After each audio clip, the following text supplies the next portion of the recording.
Yeah, you see, lately I've been feeling like the PE logo in the crosshair scope because of my promos. But really, it's because of my dope shows. Even haters admit it. Nitro got dope flows. You know what I heard through the grapevine is they don't like rap music, but they like mine. Yeah, I hear this type of thing all the time. I'm the exception to the rule. Don't arguing fools. 8 bars in, I'm just warming it up. Crisscross style, Mac Daddy it up. I got a little older, a tidbit wiser. My stylist keep me fresh with the vest or the visor. I don't make a move till I talk to my advisor. Boy, have I got good news for you. Oh, also, it looks like we're streaming on YouTube. Hey, check it out. Go to stillmaceflow.com. That's us. You're going to see some breakdancing. That's me. Ooh, how about that song, though? Shout out to Artlist. There's Serena, tearing them up. Hey, scroll down, y'all. Level 1 is open. Level 2 is also available. Hey, tidbits. Level 1 is on sale. You guys head over to stillmaceflow.com and you guys can get your career started as a Still Mace Flow coach for half price, $2.99. Also, quite a deal. Our level 2 course that just came out, and we'll be starting the live classes this Friday. This Friday, we're going to start our live classes Monday, Wednesday, Friday, 10 p.m. Central Time. Classes will be taught by me. I've always dreamed of certifying my coaches in person. And so level 2, that's what we're doing. So if you think about it, for $1,200 price of the level 2, you can get level 1 and level 2 certified. Hey. And on that. Hey, look, Josh is in the house. Hey. What is going on? Oh.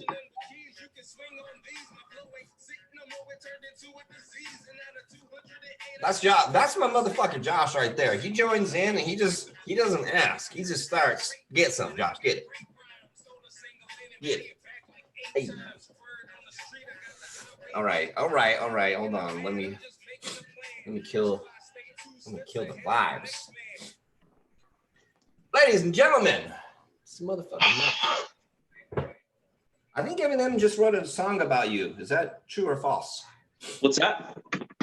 I heard Eminem just wrote a song about you. Is it Godzilla? Something about a monster. Yeah, he's, the song starts off, someone actually sent it to me because they're like, I think you should flow to this. And I was like, why? But I listened to the first 5 seconds of it and then it goes. Oh, one second. I see what's going on here. I see what's going on here. I had us playing in the background. Oh, okay. I was like, why am I echoing? You heard that? Yeah.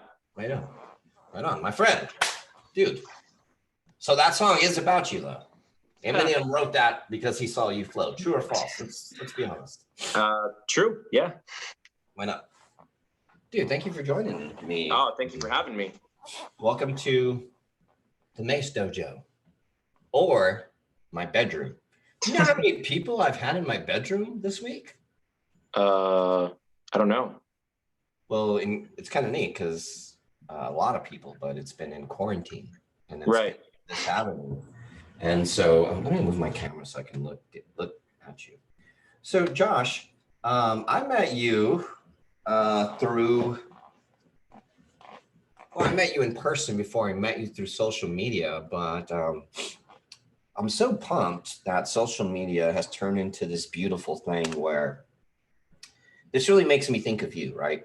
So social media was not this part, but social media in part was flexing. How much weight can I lift? How many girls can I take pictures with? How many places can I take pictures? And right. So, yeah, it's a lot of flexing. All right. But then there are people like you.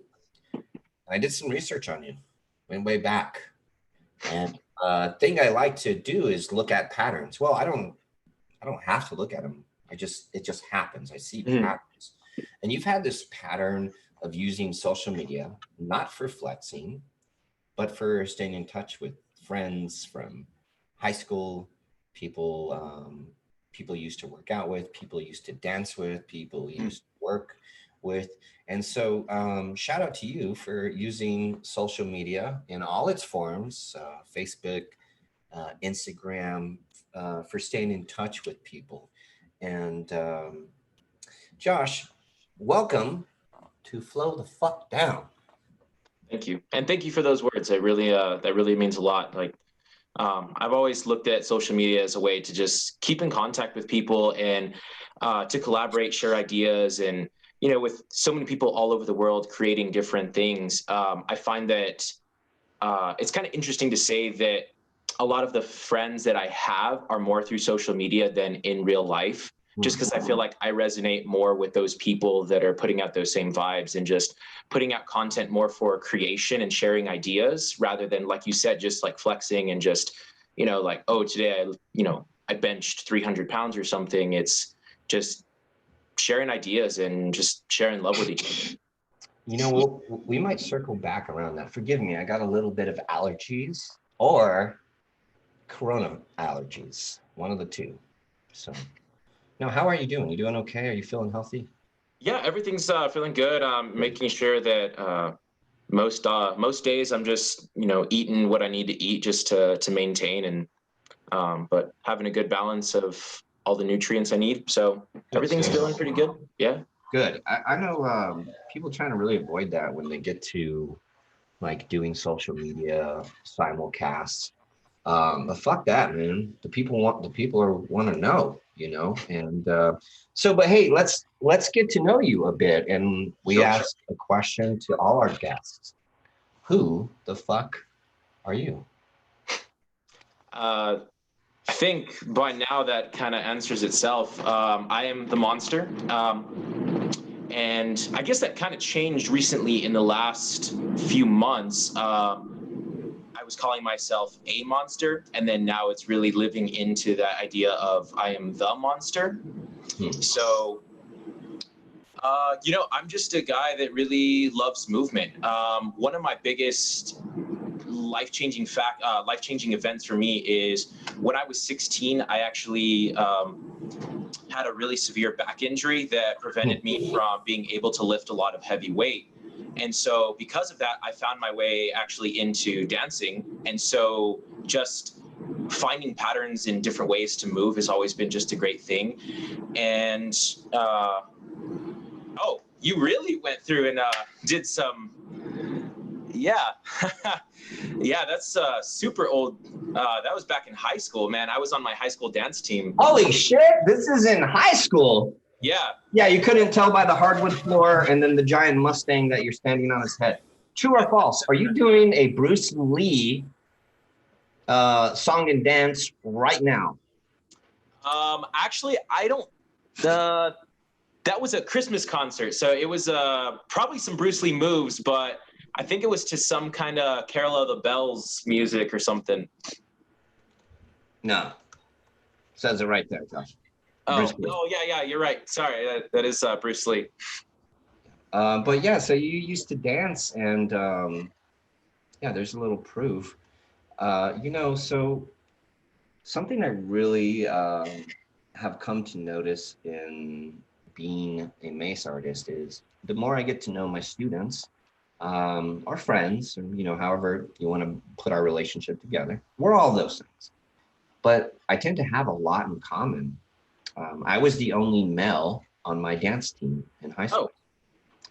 And so looking back at you dancing on the hardwood floor, I've been there.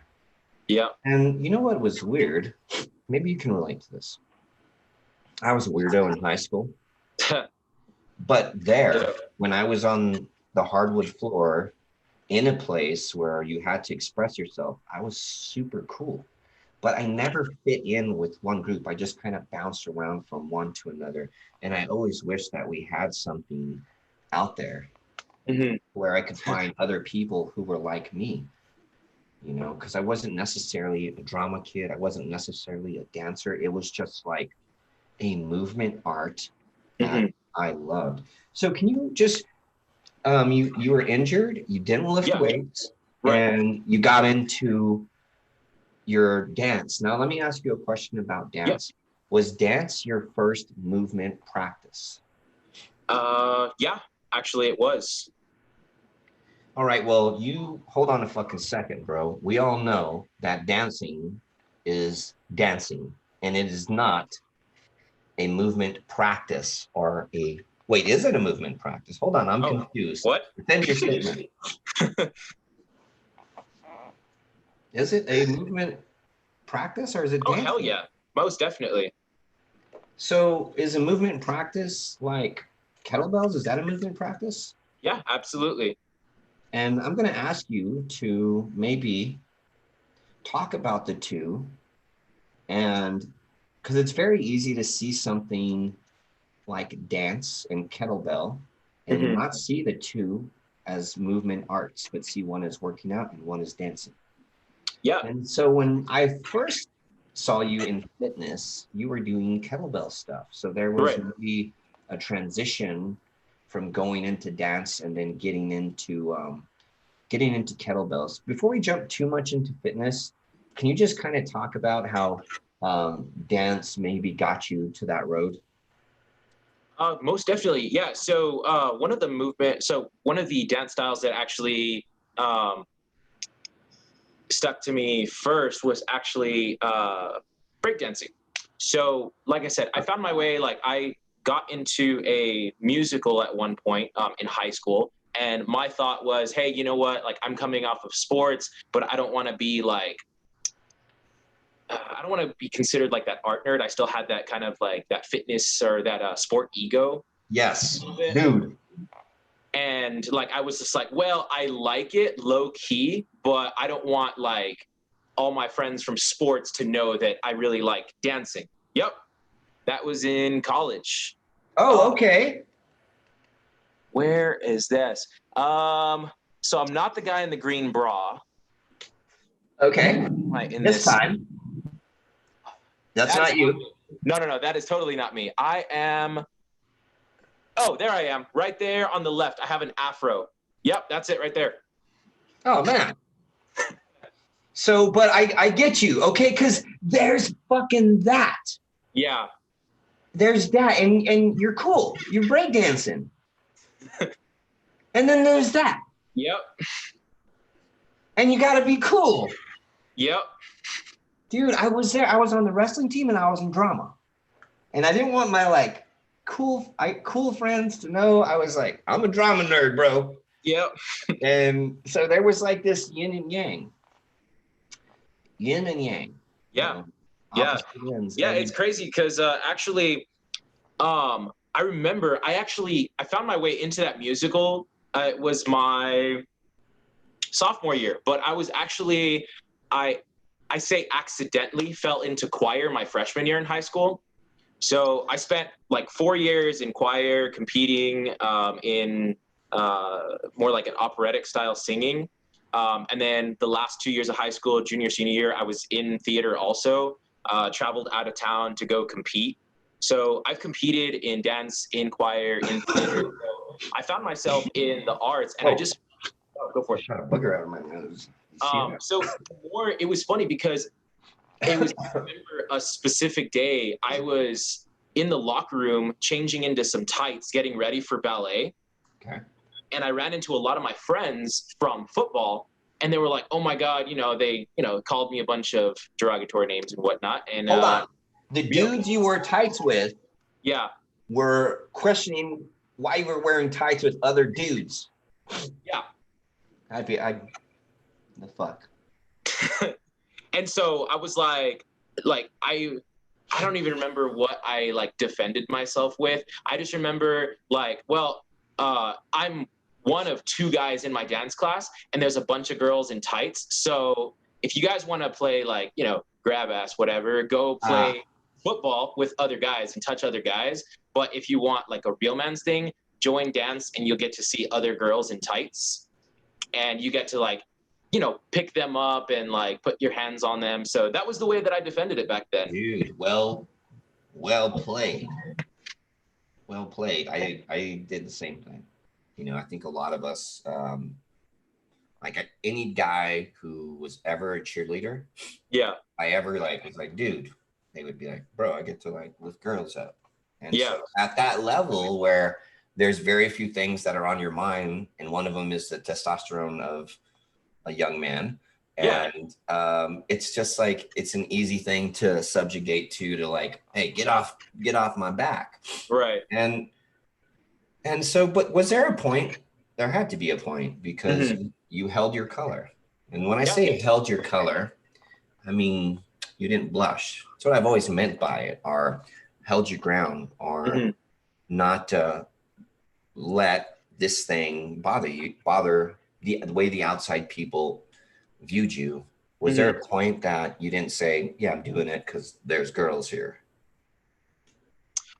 No, yeah, actually, I feel like that was probably like the end of my junior year. I just remember I remember doing no, I would take that back. It's probably somewhere in my senior year, like when I really became like one of the leading actors in drama, and then of course joining the dance team my senior year, where a lot of people like it started to be like you started to see like my name travel around the school, like, oh yeah, see Josh in like this theater play, or see Josh in this performance. And so it finally got to a point where I was just like fully living into who I was and just being an artist, that like when people were like, oh my God, like you're gonna be in dance, and I'm like, fuck yeah, I'm in dance, like come watch my performance, like, and I invite you to come see me, like, because I fucking love it. And it was no longer having to defend it with something, with some excuse. I was just fully like aware that I had this artistic ability, that I could just, belt out a song, I could just dance, I could just personify like some character in a play and just really love it. So there was no need to defend it at that point. And be loved for it. Whereas like the theater kids might get picked on by the football kids in Yeah. my generation. I'm not sure what it's like now. Yeah. And but you know what? the different cliques kind of battled with each other. But you did this thing where you got to unify your strengths by. Yep. Normally, when I meet people like you who have gone through that journey, one, you have to stick to it. You can't necessarily shy away. And two, you have to be an awesome motherfucker. Period. All right. If you are, somebody asked me, like, how do I teach people, like, get people into flow? And I said, well, if you're an awesome motherfucker and you flow, they'll probably think, man, I want to be an awesome motherfucker.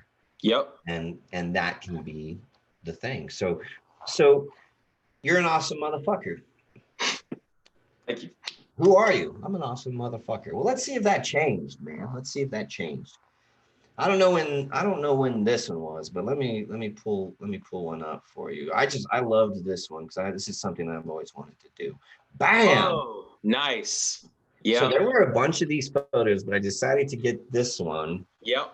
But there was not that much paint on you guys in the beginning pictures, and then this looks like it's more towards the end, and you guys are covered from head to toe. Yep. Paint, and I think this is kind of towards the end of what I could find in your dancing. I know there were a couple breakdancing ones. Mm-hmm. But can you tell us a little bit about this? Because now you're dancing with a prop. Yeah, so this was super fun. So this was right before I moved temporarily to Colorado to take a job. So this was fun because my friend, the guy that's in the picture with me, his name's Julian Maldonado. And I met him. He's a fellow breakdancer. Now he's actually a model and up and coming actor. So he's done a couple of cameos on some Netflix shows and stuff.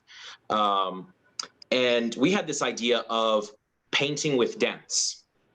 Yes. So what we did was, and I want to find the video of it because it was so much fun. What we did was we got two white platforms at a home improvement store and just secured them to the ground so we could dance on them and they wouldn't slide around.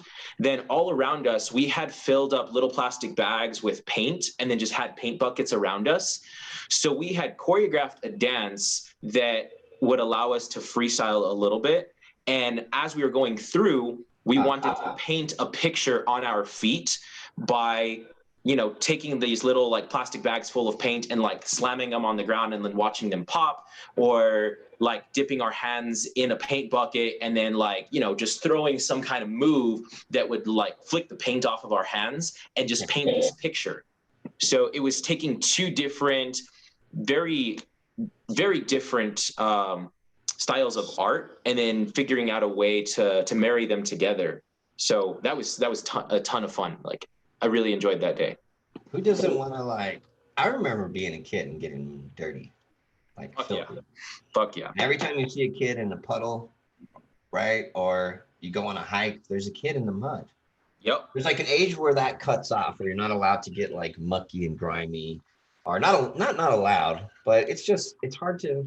You look at, like, as an adult, you kind of see it like, okay, you're an adult, you should see the responsibility. Man, I got to clean those things. I got to get in my car muddy. How am I going to clean my soap? But, you know, so, and that was awesome. And so, let's jump into another one. This is really cool. Really cool for me to see. So what does a guy do who's been dancing for a long time? What kind of job does he get into? Well, like most dancers, superhero work. Yep.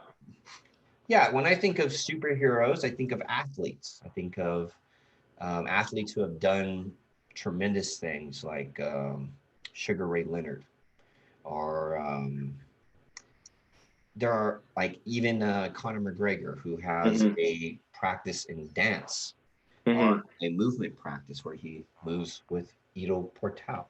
But you never really stopped practicing movement, because this is a picture of you.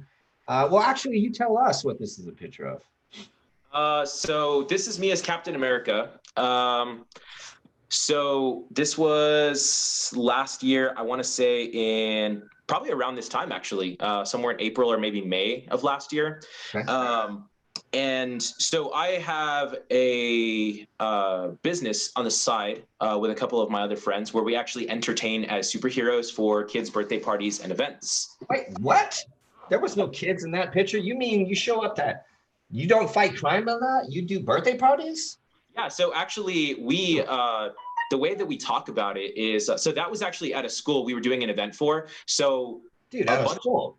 A bunch of kids at this school who had, I think, perfect attendance or something. They all got this like badass field day where we were actually there with them for like 5 hours straight. Like they had like jumping balloons and they had like obstacle courses. So what we did was hero training with them. So what is it? We teach this game called Beat the Hero, where the kids get like an opportunity to try to hit us like a human piñata. So we have to jump around and roll around and like get out of the way and like try not to be hit. So we're teaching them how to fight like the bad guys. Okay. And then we have like a dummy that we've marked up with, it's just like a sweater filled with cotton that is our rescue dummy. So we have to teach them how to navigate an obstacle course and then perform CPR and like save a person. And then, yeah, we teach them like how to do combat. And so basically we take the kids and we teach them how to be like a junior hero. And at the end, we have like a knighting ceremony where like we take like, you know, their favorite kid and be like, all right, cool. You're an honorary Avenger. You're going to be taking care of this part of the area if we can't make it. So if there's any kind of crime or bad guys in this area, we're going to call you to say, hey, you know, there's this going on and, you know, we need you to step up and be a hero. And so, yeah, so it's super dope. And what like an awesome thing for like a physical thing to do. You know, interact with, I feel bad, man, you guys are in shape. 5 hours in superhero suits, keeping up with kids. And if you look at that picture, I've weighed it before. The shield that I'm carrying weighs about 30 pounds. Yeah, I gotta give you guys shout outs on your costumes. Like you guys went all in. Yep. I don't know if you know this or not, but your coach has a thing for dressing up like superheroes. You don't say, really? I've done that. So it's neat. It's just so cool to dive into. Of course, I knew you've done this before, but why superheroes? You know, I've always had an interesting thing for, so it ties into a lot of, um, I guess my upbringing. Like I've always had this like deep feeling of like wanting to save the world or help people. So like combination of superheroes or like a lot of like video games that I've played before have been mostly like zombie games. So it's like it's all about like going off and like trying to find the cure and help as many people as possible. And so there's kind of, I guess there's a superhero in everyone, like to a certain degree of just wanting to always like, you know, even if you just held the door open for an old lady uh Or yeah, started working at Planet Fitness. yeah. So What's the difference between this hero suit mhm. and any of the other hero suits that you put on? Nothing much, you know. It's just superhero. You know, think of like Clark Kent in his everyday costume. So like this is just the costume that I put on a daily basis, and you No, know, no, no, no, no, no, no. what? You're trying to play us, man. I get you. We already talked about this, man. We already went through this lesson in high school. It's not a costume, right? Dance, football, those were things you did, right? Mhm. Those were the things that you were involved in. But you're a cool motherfucker. You're an awesome motherfucker. All right. The guy who chooses to put on a costume and work with kids, all right, that's a badass motherfucker. The guy who decides to get into fitness and become a coach and starts working at Planet Fitness, that's a cool motherfucker. Because let me tell you what no one's doing. Nobody's posting photos of them in Planet Fitness. Nobody's posting photos of their team in Planet Fitness. There was one motherfucker doing that. You. And so it wasn't a superhero suit. You just continued to be you. You continued to be Josh. And when we look at this, pull this back up. Yep, same guy, just wearing the Monster Movement shirt. But one thing that did change, there's a certain maturity that happens here when you say, yes, I do want to help out the kids, but the way that I can help out the kids is by helping out their parents. And so here you are, you've changed the age demographic. But one thing I know is you're going to continue to be you. You're going to continue to be Josh, even though you're training adults. I am sure this man is going to train the adults probably like the kids. He's probably going to make them feel like, what did you give the kids assignments to do? Be fucking superheroes? Oh, man. So you goddamn superhero. That's what you are. I get you. Trying to play us, bro. I'm too quick. Too quick for you, Josh. What the fuck got you into teaching fitness, man? You know what? Finally, actually after moving, taking a lot of jobs, because there came a point where Let's name some jobs. I'll go first. You go second. Dunkin' Donuts. Applebee's, Panda Express. Dude, I'm supposed to go after that, man. We're supposed to Panda Express. Yeah. One that I don't think you'll find on there as I became a life insurance salesman for a little bit. You know, the only reason that this is important to bring this stuff up. Dude, I worked at Orange Julius, bro, at the mall. Yep. Dude, like, you just have to keep going, man. Yeah. So here you are. You've had some jobs. I'm sorry to interrupt. No, you're fine. Go for it. So kind of taking it back a little bit. So I got into a lot of restaurant jobs because I moved up very quickly. I became a general manager for Panda Express. I became the area like marketing manager for, you know, building catering orders and all that stuff.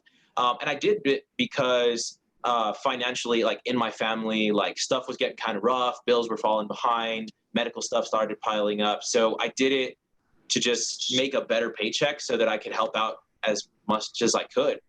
And it took a toll finally one day where I realized that I was pouring too much into my work being a manager at a restaurant.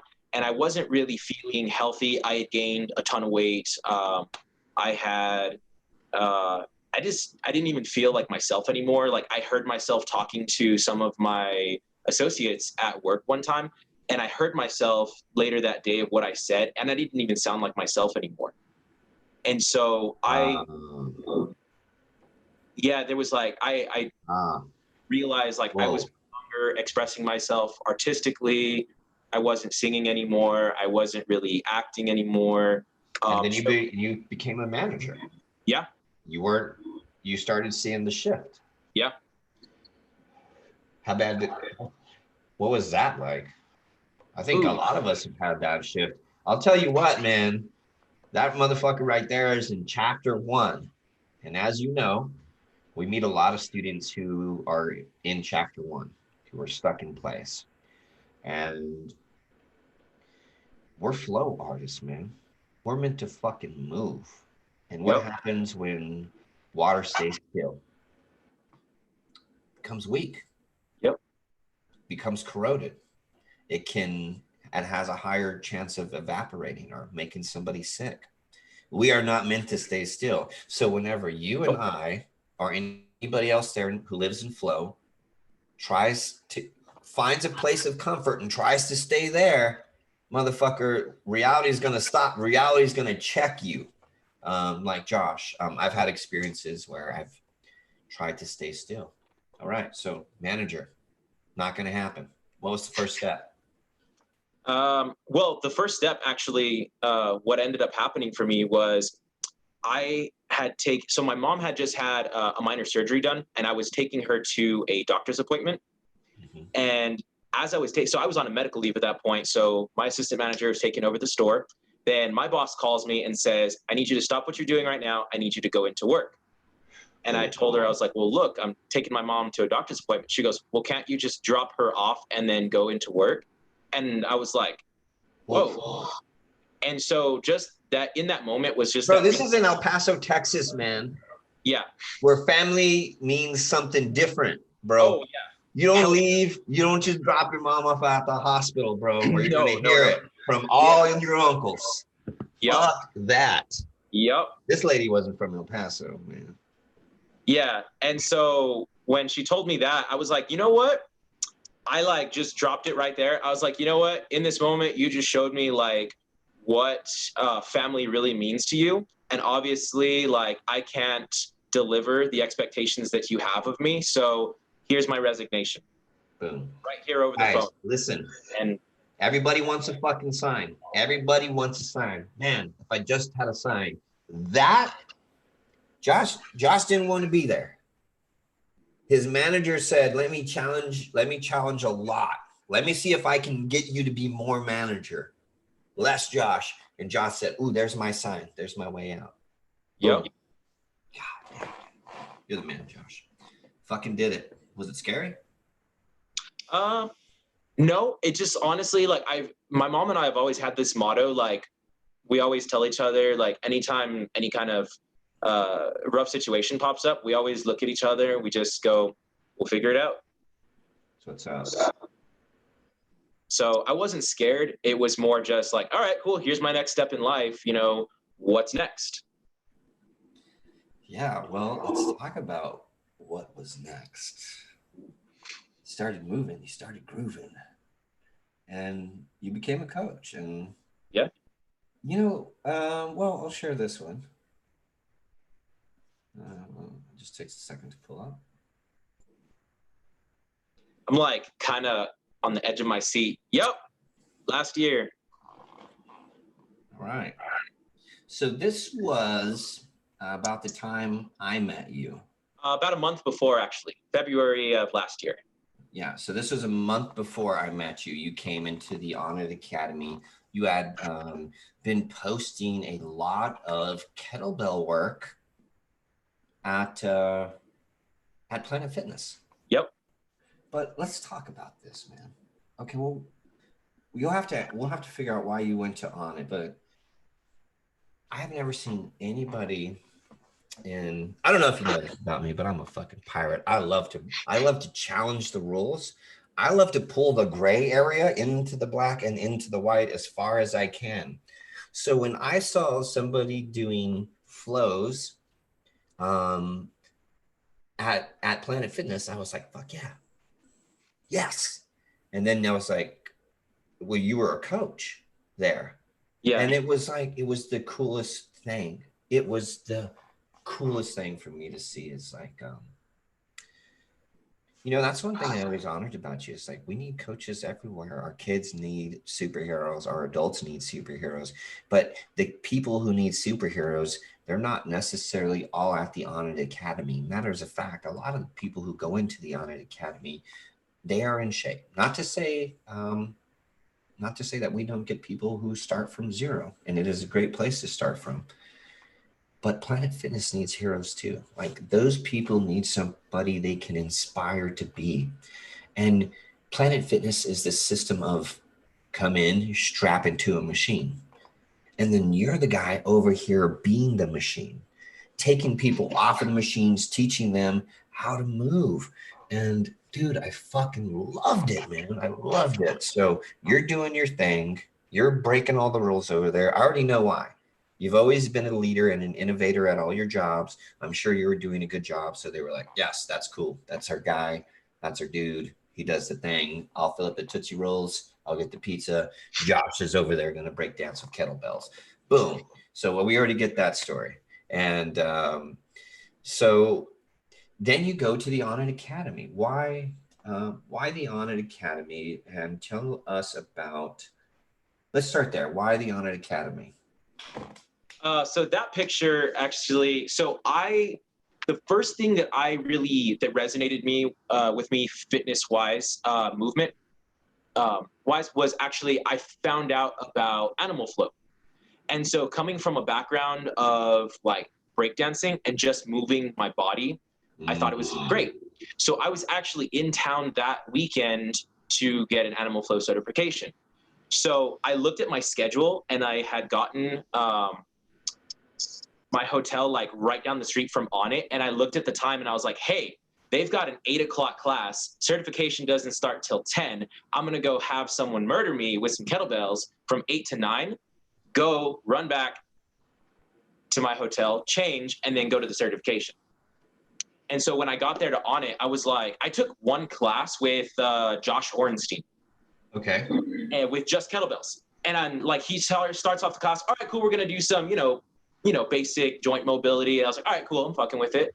And then he goes through, I think it was like 6 kettlebell exercises. And I was like, there's no way I'm going to get a great workout with just 6 exercises.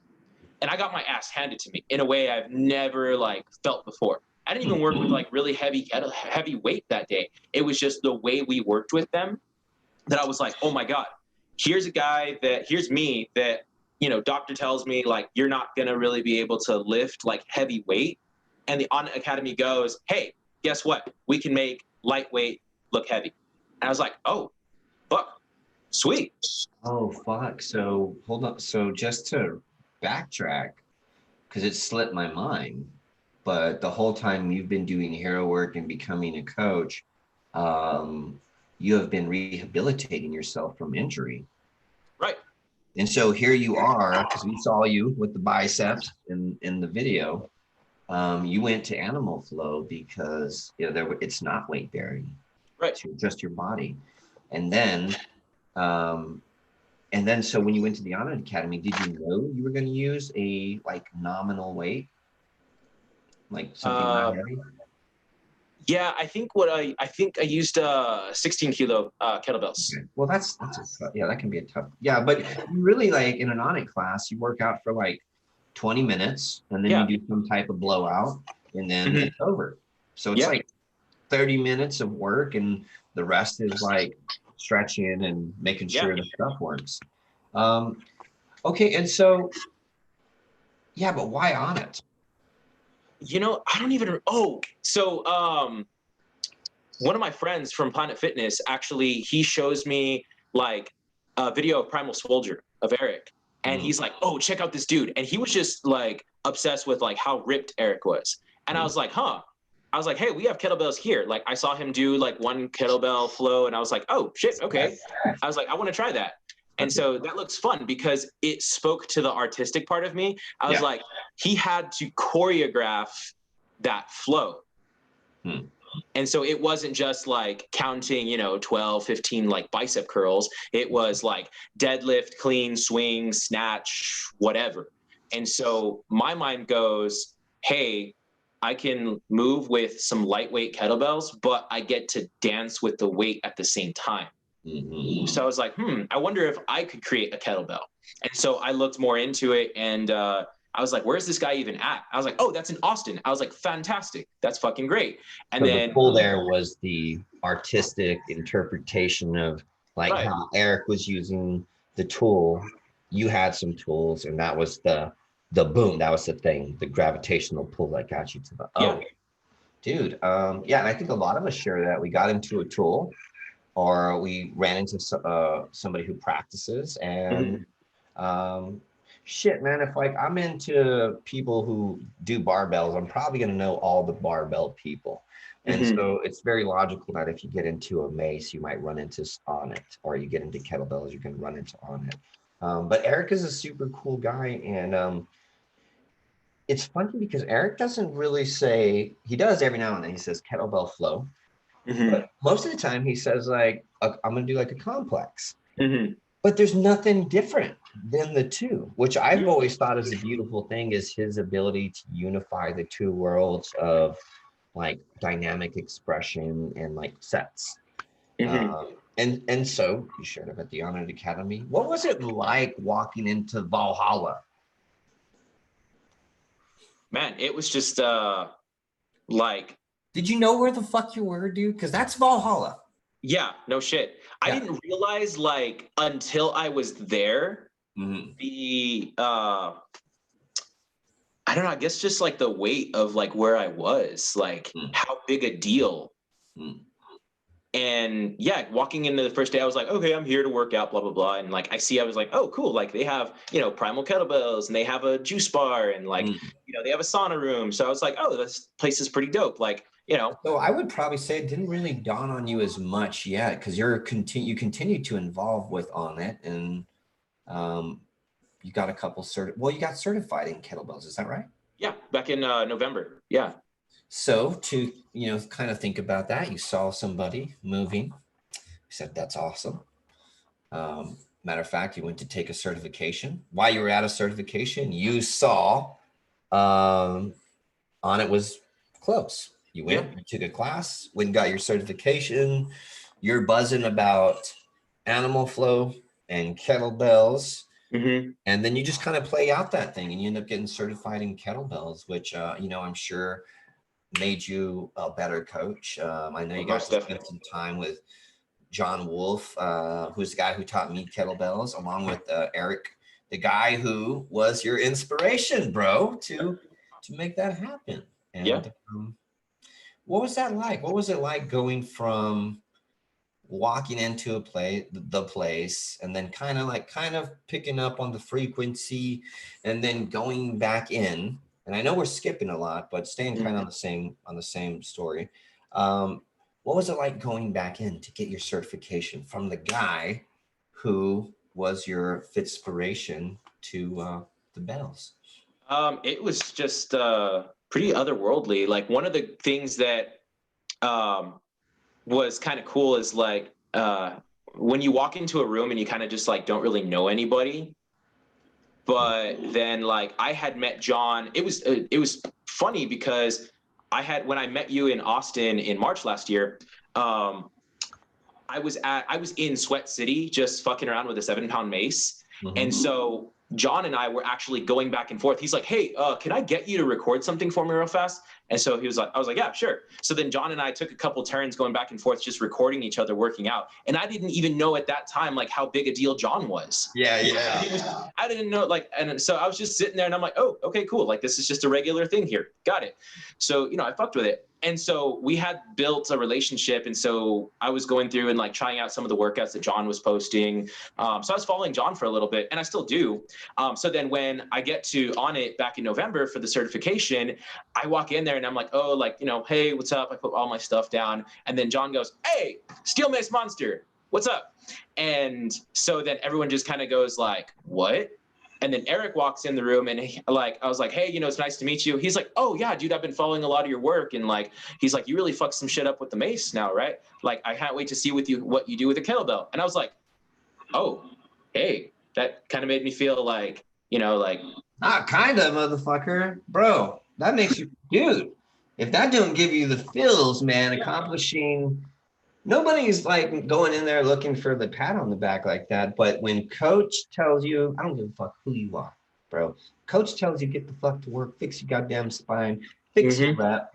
And so when coach honors you, man, it touches the heart. Yeah. Especially when it's publicly. And Onitsui's done an amazing job of recognizing the hard work of people, even if the people aren't necessarily, man, you weren't even certified and they know who you was, player. And right on. So you brought something up. You said, hey, yeah, let me close some things. Pretend I'm monologuing here and saying some cool stuff. Blah, blah, blah, cool stuff. But I'm trying to find these pictures. Yeah, you mentioned, there it is. You mentioned this day. Bam. Yep. God damn, I got some fucked up hair. My fanny pack's rocking. Yep. Tell me about this day. Man, I'm about to get second biggest day of my life of that year. Second biggest day of that year. And I say second because first was in Miami, and I'll get to that later. But that day, it's funny because I wanted to meet you, and I saw like a lot of the videos. I would follow your lives a couple of times, and at that point, I didn't even have a mace yet. But I wanted to meet you because for two reasons. One was I wanted to learn a little bit about the mace. I wanted to talk to you about it before I decided to invest in it. And then two, I wanted to go buy a hat. You had one hat left over, and I was like racing, doing like I remember that 30 miles over the limit to try to get to Whole Foods before you left. And yeah, I got the hat, and I still have it, and I wear it all the time. And I wear that hat more as a reminder of that day. Because I remember like you didn't even know who I really was. I just reached out to you a couple times on Instagram. We talked a little bit, and then I remember sitting with you in the grass for a little bit, and Mateo was there, and just talking about. I have it written down on my phone too. Like you started talking about, like, you know, you think about like Musashi like has a sword, and like you think of like Genghis Khan like had an axe or had a hammer, and you think about like all these old school like mythological like barbarians going off to war and fighting these mythological creatures. And I was like, my God, this guy is fucking like crazy as hell. I'm like, what is he talking about? And then you stopped and you're like, what is the validity to that? And I was like, what? I was like, I'm here to learn about swinging a mace, man. I'm here to learn about working out. Why are you telling me about myths and like legends and stuff? And then you started talking about like, well, what if like, you know, the red dragon that this person went off to go slay, like, do you think it was an actual dragon? Or do you think like maybe it was this guy used his tool to do battle with his own anger and try to suppress it? And what about like this other barbarian that's going to battle with this demonic creature from the deep that is like taking people's souls? What if that's just people's depression? And what if all these people from history, these stories that are written about all these barbarians are actually just the stories of how they were able, like that's the image that they gave to an emotion that they were having trouble dealing with. And I stopped, and I remember that day, like I had to jump on a plane shortly after we had that conversation. I remember getting on the plane and getting on my phone and writing down everything you said.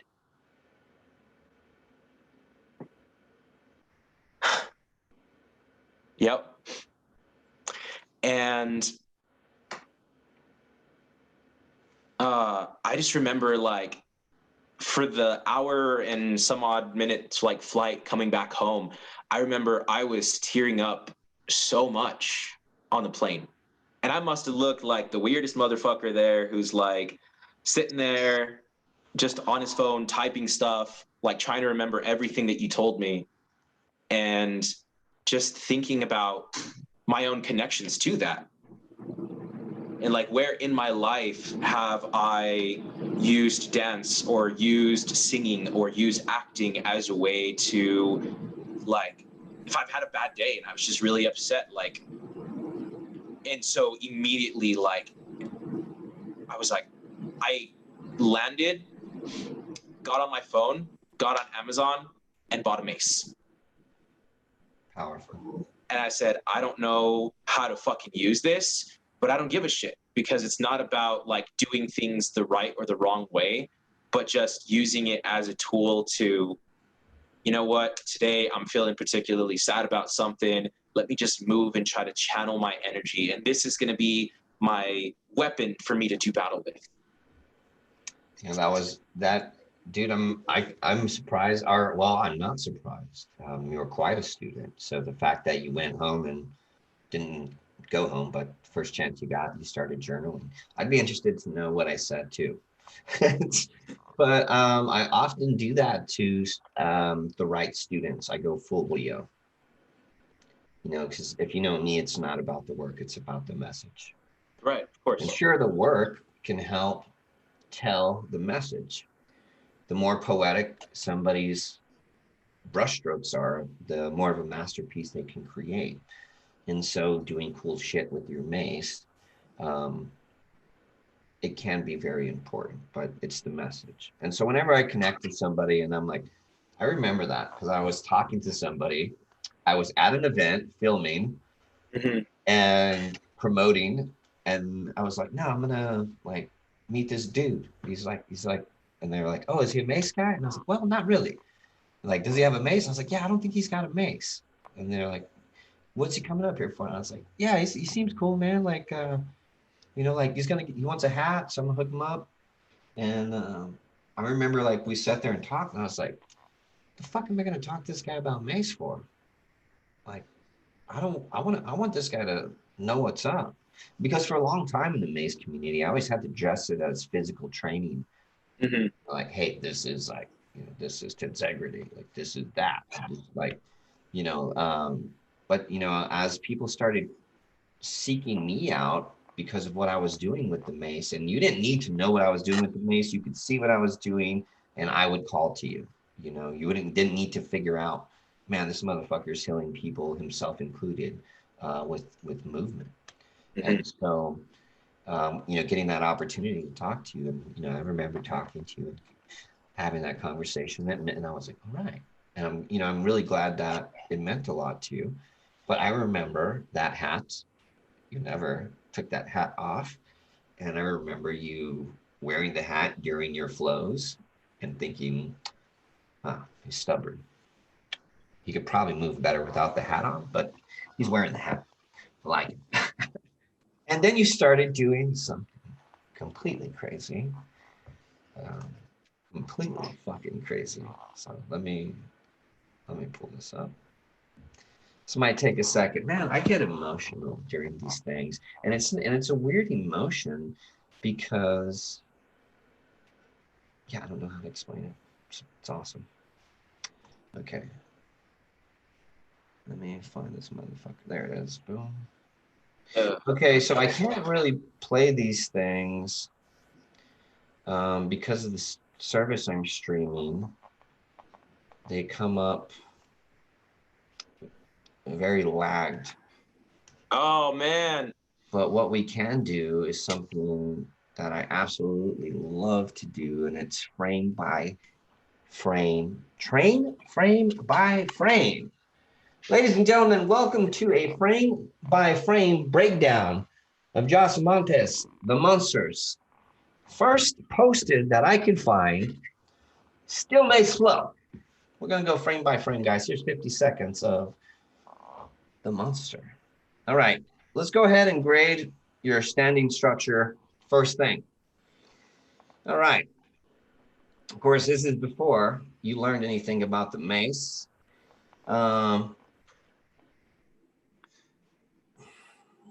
Let's talk about your feet. Are your feet in the proper posture? Nope. No. How about your knees? Nope. You don't think so? Okay. Yeah. All right. I feel like I was locked up a little bit. You think, okay, maybe I think there might have been a lock. Okay. Let's go elbow to wrist position. Lower the mace a little bit. Dude, Elbows in a little tighter. I think this is good. This line's good. Mhm. But it's probably the distance from your, yeah, it's the tightness. Your mace isn't close to your midsection. Right. And then there's that, there it is, man. There it is. You see it? I know you can see it. It's the hat. We got the hat on during 360s. All right, guys, that's how you wear a hat during 360s. All right, so hey, not perfect, but we got some green checks in there, and here we go.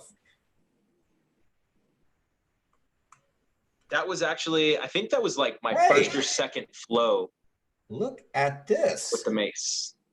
Your swing looks good, man. That's a good block. Good angles. That's actually a 15-pound mace. I So know. Yeah, yeah. guys, first mace Josh was fucking with, 15 pounds. Were they out of 10s? no, Okay. my thought was, well, I can lift pretty like, not that I can lift like really heavy, but I thought to myself, you know what? Totally. Do like some pretty heavy like dumbbell like bench presses. Usually like I would bench with some dumbbells, maybe with like some 35s or 40s. And so I was like, I think 15 is pretty manageable. Like I should be able to, my thought was I should be able to muscle this pretty easily. Gotcha. I think it stopped sharing. It did. Yeah, I don't have it on my. Okay, here we go.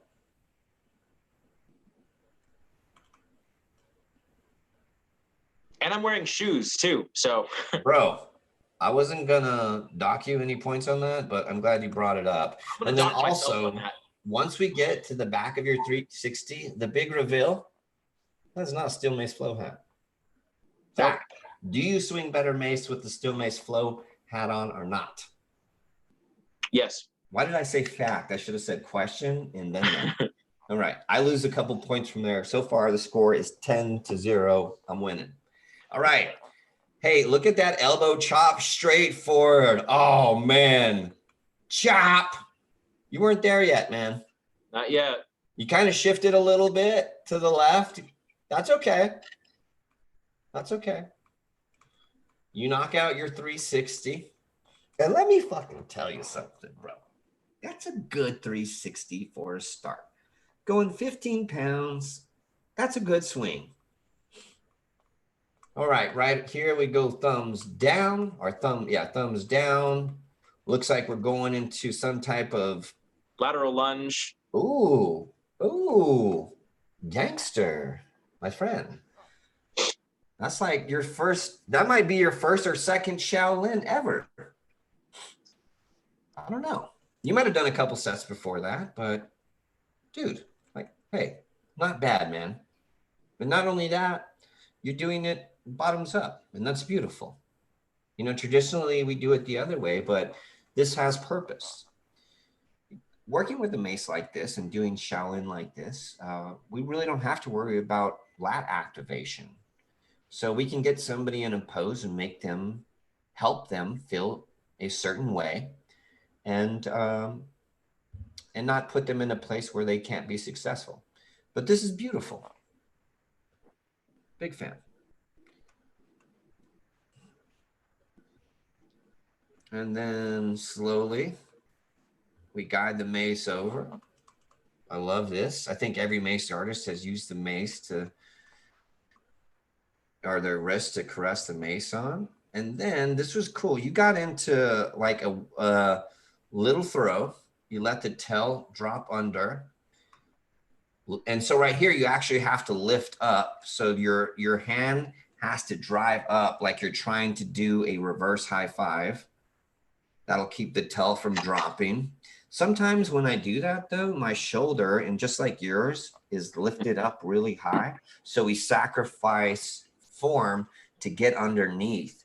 And so, but these are your first times. What I've noticed is my shoulder up like that frees up the tension that the mace is causing in my wrist via colliding with my thumb in momentum. So think of it like your arm as a towel. If you start wringing out the knuckles in a spiral line, your shoulder will start coming up. And then if you amplify that with the swing, it can cause injury. So we don't really have to worry about that with nominal weights, but if we overstress something, it can happen. But regardless, that's something that I still do to this day. From there, you do a little throw. It's not a big throw, but most mace artists don't realize when they're doing their basic ballistic curl, every now and then they'll catapult their mace from one hand to the other hand. And essentially, there's a little bit of freedom in there. Not only that, you do a hand switch. Very good. You take your back leg across into what we know as a dragon squat. And from your break dancing and creating long lines and dance, that is appropriate. And this makes a lot of sense for Josh. Create beautiful movement, create long lines. And so this was before your kettlebell certification. So you didn't really learn like the code of conduct about like how to align your body for lifting, pushing, pulling, and rotating with weird weights. So you are doing an amazing job. You do a hand-to-hand transition and you switch the posture of the mace. Now the mace is in like somewhere towards the middle. We use the weight from the mace to pull our foot off of the floor. We're leaning so far over. Take a very big step. Shift our lateral lunge from side to side. Just do a real quick, smart grip, holding tight. You let go of the grip until the mace slides out, until where you probably grab somewhere in the knurling. You're right at the bottom. You use your opposite hand to torque your mace over. Standing up into your mace. Take a forward step. Hey, night shield. Bam. And dude, that's pretty fucking good, man. You know, that's real good. That's solid. Yeah, we can give you a lot of really good checks on that one. Little raise the roof action here. I don't know if that's what we call it, but that's what raise the rotated roof. Raise the rotated roof. Oh, then you go to a teabag squat, Cusack squat. What are those two? Got those toes pulled up. Go from a two-handed grip into a one-handed grip, bringing the mace handle all the way around. And Josh, this is a horizon swing. Whenever you swing the mace handle horizontal across the front plane, boom, horizon swing. Of course, you didn't know all that stuff. You were just moving with the mace, making beautiful lines, dancing. Of course, you had seen some mace practice. There's a tall stance, a side punch, a vegan shirt. Interesting fact about the Monster. The Monster is a vegan. Again, that smart grip, open the grip, close the grip, this time landing in the bottom grip. Boom. And you hold your color. You hold your ground. That's tough to do, man.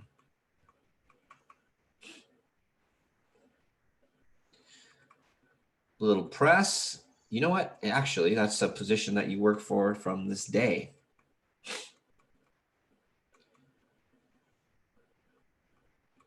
So what was going on here? I'm just going to keep tapping through this. You can kind of talk about what were you experiencing going through flow with the mace? You got your new mace. You're finding your personal practice. You're combining your world of dance and theater and superhero work and into this. What's this like? If I can recall what was going through my mind at that time, I was just trying to be a ninja. Cool. Like, I don't think at any point, like, I wasn't really like, I don't think I was really like channeling like any kind of emotion or feeling or anything like that. I was just like, how can I, like, if you notice, like there was that like sword grip, like in that Cossack squat before, that I was just like, I was Oh, wait, imagining Cossack squat? teabag squat. Okay, I didn't know what, I didn't know what the proper thing is, what it was called. So to Cossack squat. Cossack squat. Yeah. Cossack So, 6'9" squat. I did it in I was just trying to look like a ninja or a samurai. Like, I was just trying to move with the mace, and like, I thought, I have a weapon in my hands. How would a warrior move with this kind of weapon? So I thought about, like, a lot of the reason I was like standing on one leg was like I could imagine like a ninja like perched up like on a, you know, like on a tree or something, like balancing like on one foot, like looking at their target or something, and just like readying their weapon to attack. So I was just trying to look like a badass. You were looking like a badass. When you look back at that, how do you feel you looked? Now seeing the way I move now, it's a little cringy. Okay. Let's dude, I love you for being real, because this is what happens. Every flow artist out there, you can relate to the story. You feel so cool. You don't know how cringy you look. You feel so amazing that you stop giving a fuck. Matter of fact, you don't give so much fucks that you videotape it. And you look at it and you are blinded by flow. You are blinded by the feeling, which, if you think about it, it makes it the reality. The reality is you transcended something into beauty. And in that moment, your heart was whole and you were a ninja. And you continued your practice. And after a while, man, we'll be honest, it wasn't so cringy. Okay, you eventually got better. Just like a tiny bit better, but it was always great to keep up with you on social media, because like we said earlier, you know, social media has really been the thing that has been the way we've been able to communicate. But then there's always magic moments like this where your imaginary friends become real. One of the things I love to do is meet my students. Another thing that I've grown to love is introducing my students to my students. Not only did I get to see the monster and all the hard work you put in, but I got to introduce you to Zach and Brandon and Serena. And they took you in just as quick as anybody because of the work you put in. Throughout this 16-hour certification, you were a 10. Strike that. You were an 11 out of a scale from 1 to 10. Everything you did, there was no showboating. There was no going outside of curriculum and showing all the fancy work you had done. You grinded the stone as hard as it needed to be. You spent this day folding the steel over in your samurai sword or your ninja sword over and over and over. And then I said, all right, guys, Josh is with us. What was that like?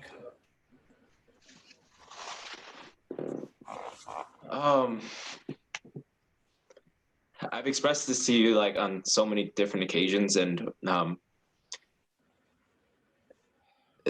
I go back to what I was saying earlier, like the day after that, the day that we went to the beach, I will fucking always remember that day.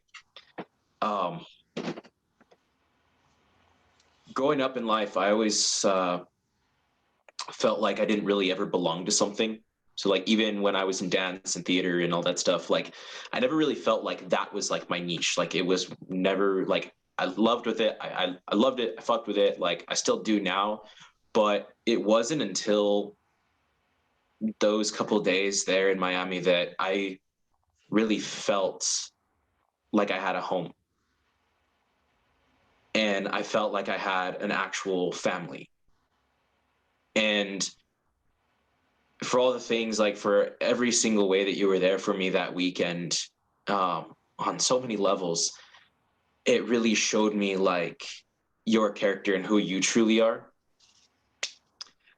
And I was like, wow, like this is so much more than just, you know, looking like a badass and, you know, swinging a piece of steel around and, you know, moving and working out your emotions. This is really about just the family that it builds and the community and the care that you have for one another. And it's something that I never really felt like I've ever had. And I remember that day, that Sunday, we went back to your Airbnb and it was a fucking great night. And I was about to leave and you asked me like, hey, you know, how long are you in town for? And I was like, well, I'm on vacation, so I'm going to be here for another couple of days. And they're like, what are you planning on doing? And I was like, well, I was going to go to the beach at some point. And then you looked at me and were like, well, we're going to the beach tomorrow. You're coming with us. And I was like, oh, fuck. Or like, you know, I look at like these 4 fucking amazing, not just amazing like mace artists, but just beautiful fucking human beings, just with pure souls and filled with nothing but love. And I have you guys up on this pedestal, and I still do that. And of course, like you read it in my post, like about meeting your heroes, and like feel like meeting your heroes is going to make them, you know, it's going to bring them down from that pedestal. But if anything, it more like meeting you guys in person and seeing the kind of people that you are, it solidified the idea that I had of you guys. And so it's like taking your imaginary friend and then realizing that they're real, that there's an actual like person that personifies everything that your imaginary friend is. It was just such an amazing experience. And for you guys to just take me in and like make me feel like a part of a family and part of something that was so meaningful. It was just, it's a day that's always going to fucking hold like a really special place in my heart. Yeah. I remember, I'll share a moment. Josh says to me, he says, Leo, I don't know if you know how much this means to me. I said, yes, I do. That's why I do it. I do know what it means for a coach to call you up and ask you to demo. I know what kind of fire that lights under somebody, and being included with the boys. Not only the boys, but the weirdos, the people who have managed to hold the same vibration you've held your whole life. I'm sure if you talk about superheroes with Frank, he'll have quite the conversation with you, or Serena, or Meat Bomb. And if you'd like to talk to Dance, I know Serena would love to chat about that. And so we're all these things, and really what it all comes out to be, and this is one of the beautiful things about flow, well, it ends up turning into your life's work. You know, where you're at now in your flow is a lot different than let me open up a couple things.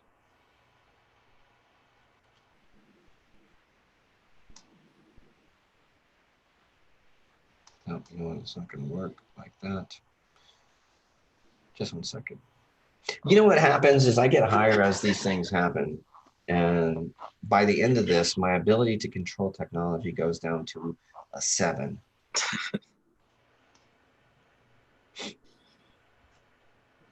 Bam. So part of being in flow is acting out your past. And so after reliving some of your story with you, not all of it, but really you've just added Mace to you. You know, this is a thing that you do, but it's not your face paint or your paint that you shared with a friend in dance. This is you and just you holding a thing. And because it really doesn't have any rules, it allows us to be ourselves at a very high level. I'm going to share this in just 1 second. But first, need music.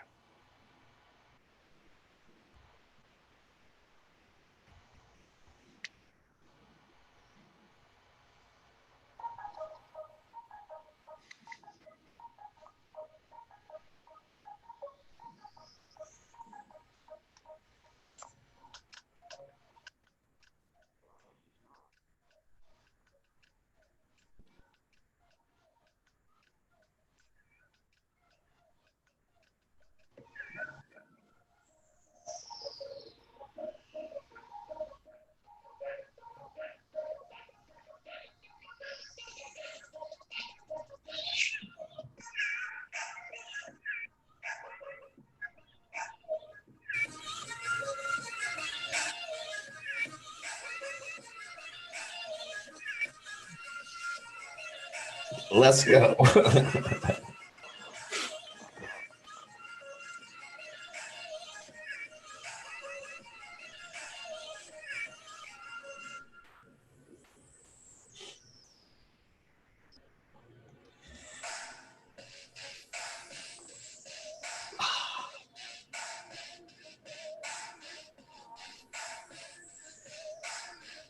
Yeah.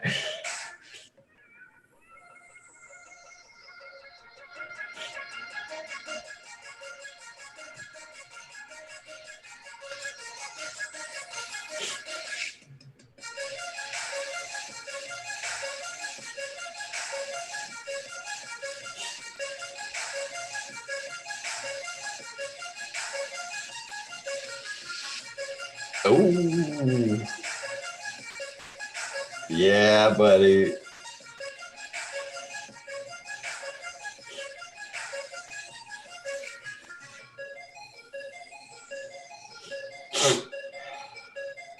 Excuse me.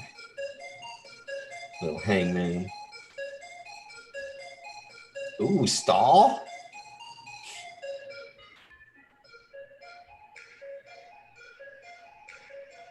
Outside back rack. Yes.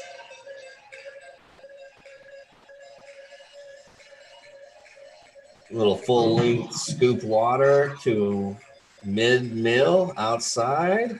Little guillotine with a hint of shield arm in there. Houdini hand switch. Still on one leg. Oh!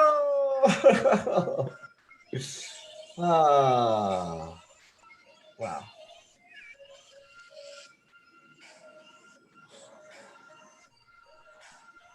You got a little bit?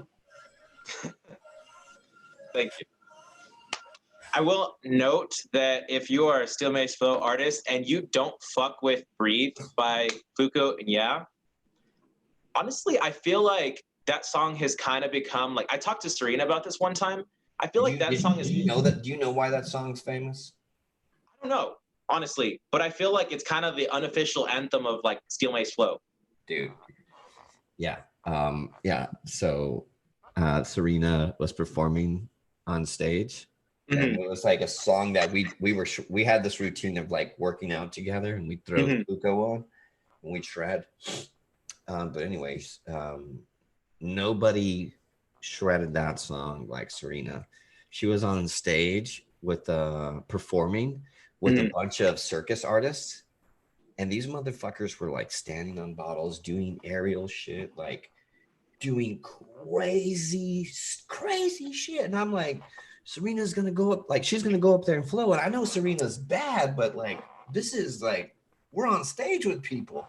Yeah. And that was the song, and Serena's shredded, dude. She got the biggest pop. The circus entertainers were like, yo, like what's up, you know? So but yeah, I threw that on for you because that was the song.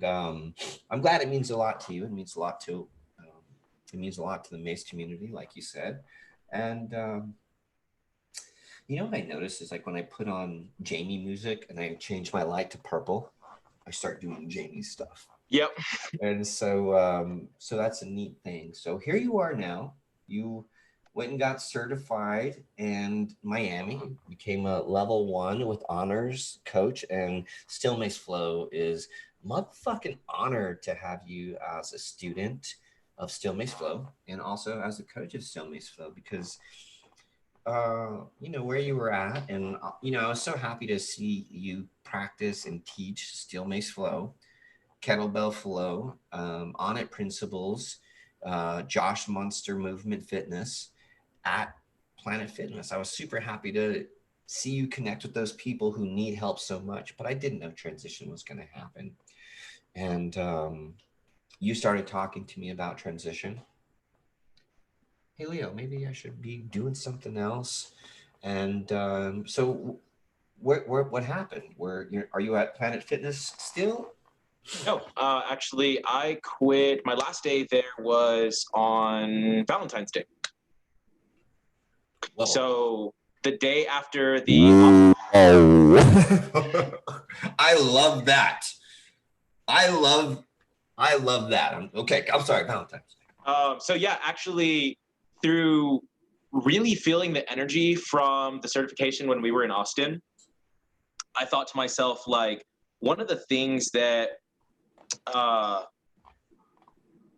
really got to me was like the level of impact that the Mace has in people's lives.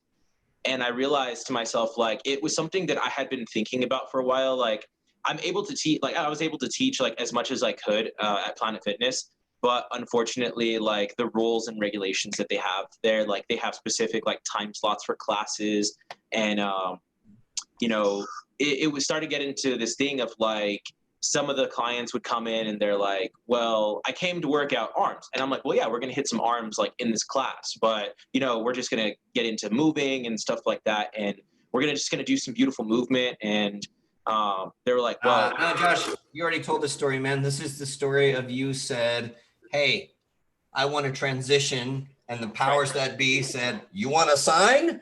Here's your sign. And you said, I'm quitting on Valentine's Day. Dude, the Mace, full circle. It's so beautiful to see the same story retold, but here was the retelling of it. Was not the same thing, but sure, something similar, but now I'm evolving.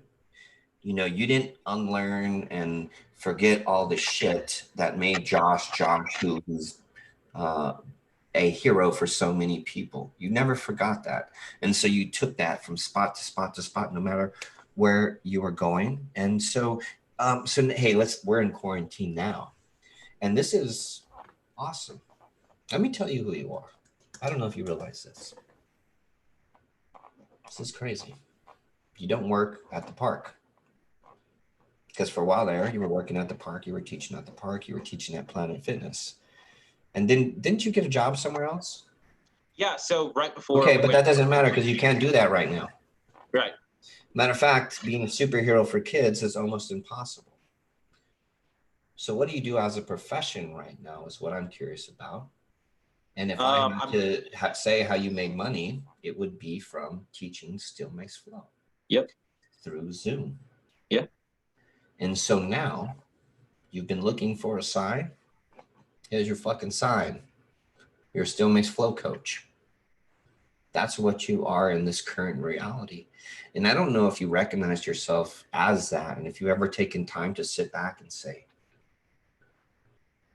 Leo's my friend. He's the creator of Still Makes Flow. All his friends, all the Still Makes Flow coaches, we're all homies. I am one of the crew. You are a Still Makes Flow coach, and not a goddamn thing anybody can do will take that away from you ever. You are there for people right fucking now in quarantine. You're using Still Makes Flow as a vessel to continue to make impacts on people's lives. And one thing I've noticed, talented mace artists go to your class and they love it, man. Like, not only are you helping out the Planet Fitness people who are still with you, not only have they transcended from Planet Fitness people to monsters, but anybody that they know who was in the same boat as them, they can refer to the monster. But you're helping out, you're contributing. We were talking the other day, you said, Leo, your move, Leo, your flow. And I said, gotta stop that, man. They are ours. These are our moves. These are our flows. And I just, now that, well, I don't know how you feel about that, or if you acknowledge that, or if you might take some time to think about that. But how's it feel to be a Still Makes Flow coach as a profession? It's honestly, I never saw anything like this for myself. But I'm glad it is. Like, I am more than, like, I remember talking to Zach after the certification in Miami. It was a couple days after, so I was messaging him and I said, hey, Zach, I was like, I don't know how I'm going to do this, but I was like, I'm going to make a living off of Still Makes Flow. Yeah, and I know right now is not the most epic living situation, but these seeds, these things grow, man. And you know, you've only been doing this for, I think, less than 2 years. And I can't wait to see where you are with Still Makes Flow, and where you are as a professional, where you are as a coach, where you are as a mentor for other coaches, like shout out to Caesar. And I know you've made tremendous impact on a lot of people's lives. And then even your coach, you know, I learned from all of my students, and I'll admit it, I've learned a move from you, okay? There's a move I've learned from you, but most of the things I go, cool. Let me tell you something awesome about you, though. Let me tell you something just that this is so cool. All right.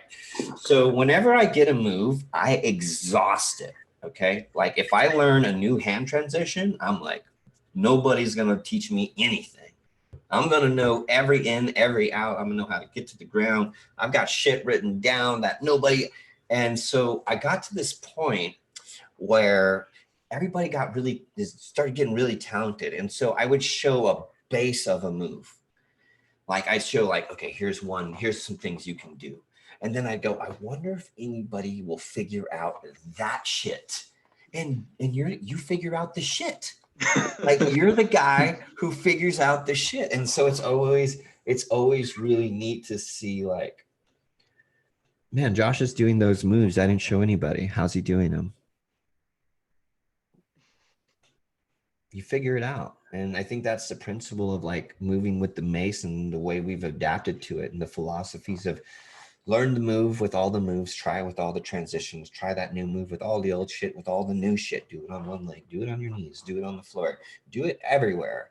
And I don't know if that's your process of creation, but it's like basically you find all the, like, X globe grip stuff. Like, who does that? Who holds the globe in X grip with the back of their hands? People doing shield arm transitions while going under. Those are the people who figure those things out. So like all of the best mace artists out there, you've had some inspiration, right?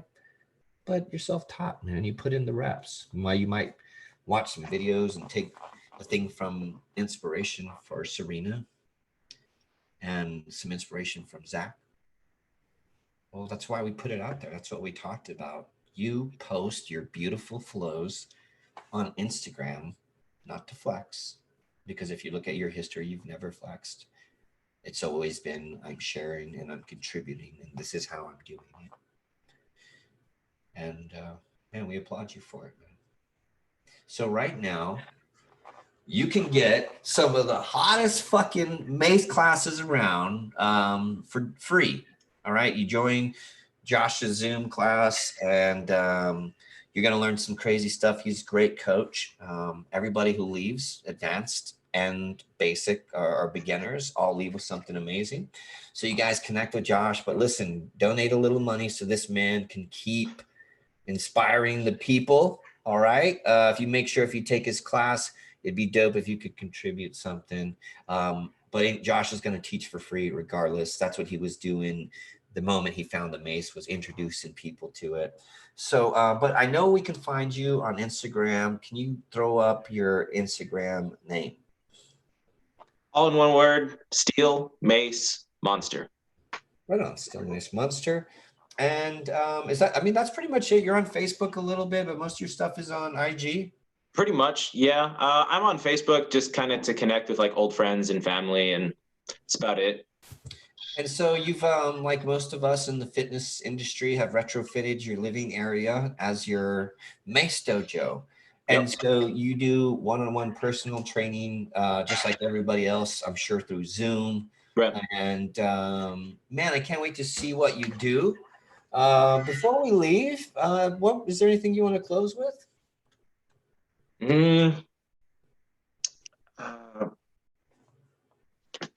I have a new class schedule. So Yeah, what's up? I teach Mondays and Fridays, both in the mornings, and starting this Friday in the afternoons as well.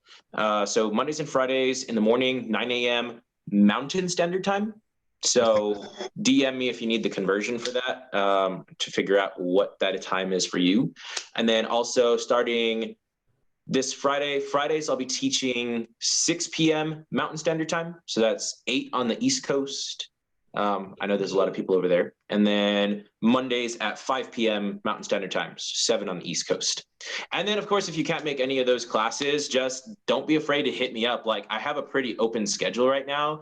So if you just want to swing some mace and you can't find any time to make one of those classes, let's fucking schedule a time for like 30 minutes just to swing some mace. And like, I'm down to just hang out and meet any currently existing or new artists to swing some mace and learn from them and teach them some things. So yeah. Hey man, thank you for being a guest on Flow the Fuck Down. Your story is very inspiring. Folks, I hope you find flow, and I hope you connect with my guy Josh. Guys, this has been another episode of Flow the Fuck Down. Thank you guys so much for stopping by. Thank you guys. You guys know the drill. Like, share, and send nudes, or subscribe.